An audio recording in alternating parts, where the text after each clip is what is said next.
Bonjour à tous, cap sur l'Inde, aujourd'hui qui a rebondi en une journée de plus de 17%. Les raisons, on voit ça tout de suite avec notre expert des marchés asiatiques, André Marini. Bonjour André. Bonjour Mélodie. Alors comment ça va là en Inde? Qu'est-ce qui s'est passé? Plus de 17%?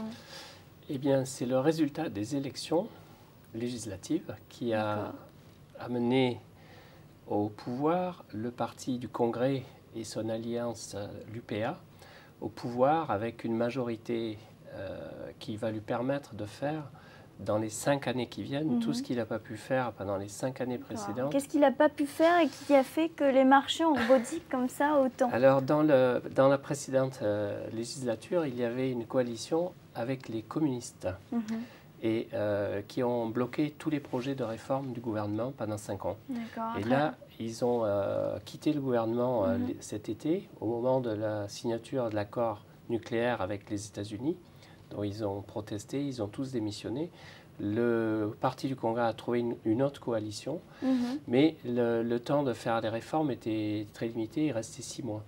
Donc maintenant, le parti du Congrès a une majorité claire, un mandat très puissant, puisqu'il a 260 voix sur 543, et il va pouvoir faire tout ce qu'il n'a pas fait pendant 5 ans. Alors c'est quoi, conséquence? Tout ce qu'il va faire, quels sont les éléments? éléments, on va voter des privatisations, on va relancer l'infrastructure, on va accélérer l'offre de prêts, la réduction de taux d'intérêt, dont il y a un potentiel qui revient sur l'Inde qui est un peu sans limite. Parce que tous les projets qu'est-ce qui a rebondi finalement sur les marchés? Essentiellement les valeurs financières, bancaires, financières, là où on risque d'avoir des réformes, les valeurs d'infrastructure parce qu'elles étaient tombées très bas, parce que tous les projets étaient bloqués et il y avait des problèmes de financement.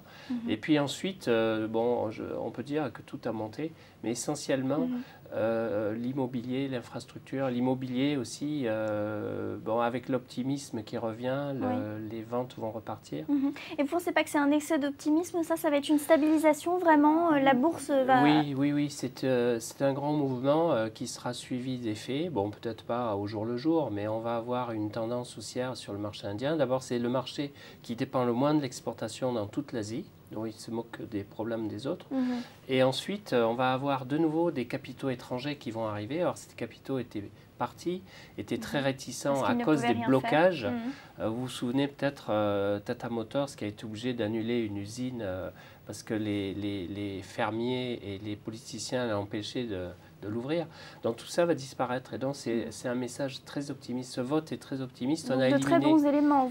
Oui, on a éliminé les extrémistes du parti hindou, le parti de la case des intouchables, dont le mandat du Congrès est très clair. Bon, vous avez un fonds là dans le domaine?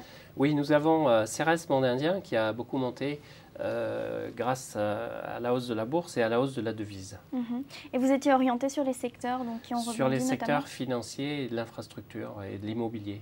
Très bien, André Marini, donc on va suivre ça avec beaucoup d'attention. Un fonds à privilégier pour la suite alors? Oui, c'est une ouverture maintenant qui va durer plusieurs mois et probablement plusieurs années, puisqu'on a 5 ans de législature. André Marini, merci beaucoup. Alors on rappelle juste le nom du fonds avant de se quitter. Ceres Monde Indien. Ceres Monde Indien. Merci à tous de votre attention et à très bientôt.